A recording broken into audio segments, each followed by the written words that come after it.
Did the Soviet government discover psychic powers in the heart of Asia? You can turn back now or learn the stuff they don't want you to know.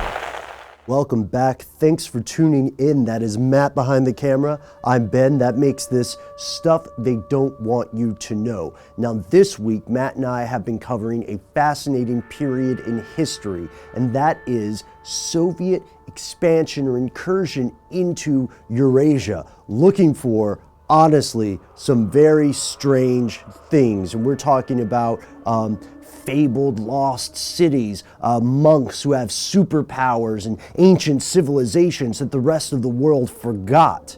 And as you know, when Matt and I get really fascinated and hooked on a topic, then we read everything we can about it. And that inspired us to bring back one of our old series that we haven't done for a while, right? And that is our book club. So today we would like to recommend something for anyone who wants to learn more about Soviet activities in Eurasia, and that is Red Shambhala, Magic, Prophecy, and Geopolitics at the Heart of Asia, or Inner Asia? Heart of Asia. I got it right. In this book, the author, Andrei Zmensky, details the quest for a place called Shambhala throughout the 20s and the 30s in the Soviet Union and beyond. But what is Shambhala? Well, you've also heard it called Agarte, you've also heard it called Agartha, you've also heard it called even Shangri-La. And the idea of this can be a little bit confusing, okay? Because Shambhala is both this magical land and a prophecy. And as we learn in the book, this prophecy came about as a way of Buddhist culture at the time dealing with the incursion of Muslim cultures. And of course there was a clash there, and so the idea of Shambhala is also tied to this, I don't want to call it apocalyptic, but this idea of a great reckoning, that one day the people of Shambhala will come out of this kingdom and vanquish evil. And we're mentioning more of this in depth in our upcoming show on this, but we also wanted to let you know that there's a lot of stuff we didn't quite get to. There are real-life Colonel Kurtzes at this time in history. For anybody who's a fan of Heart of Darkness or Apocalypse Now, we talk about a Russian noble who goes just nuts. He goes bonkers, and he decides that he will bring the Shambhala prophecy to the world while also bringing back monarchies, which of course, being an aristocrat, he thought were somehow a good idea. But let's get to the most fascinating part maybe.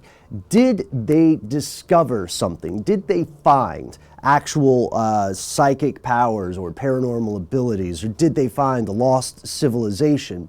Well, here's where it gets kind of weird, because this is based on recently declassified Soviet documents, and they are only partially declassified. So we know, according to the official story, a lot of people were cynically using this myth of Shambhala or Shambhala to further their geopolitical means in something called the Great Game. However, we don't know what is still classified, and we do know that whatever these people may have found, and you can hear more about them in our upcoming episode, whatever these adventurers and these occultists and these mystics and these spies and these conmen and warlords may have found, it was enough for the Soviet government to continue funding multiple expeditions, which does make you wonder.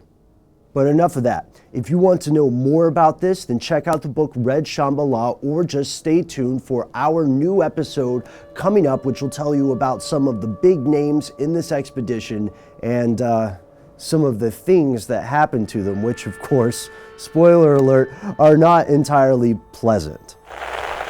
So that's it. Thanks so much for watching. Matt and I, as you know, always love suggestions for upcoming episodes, and the best way to tell us is to find us on Facebook, find us on Twitter, check out our website. What? We have a website? StuffTheyDon'tWantYouToKnow.com, where you can see all of our audio podcasts and our video podcasts. And if social media creeps you out, I get it. It's a weird thing. You can send us an email directly. We are conspiracy@discovery.com.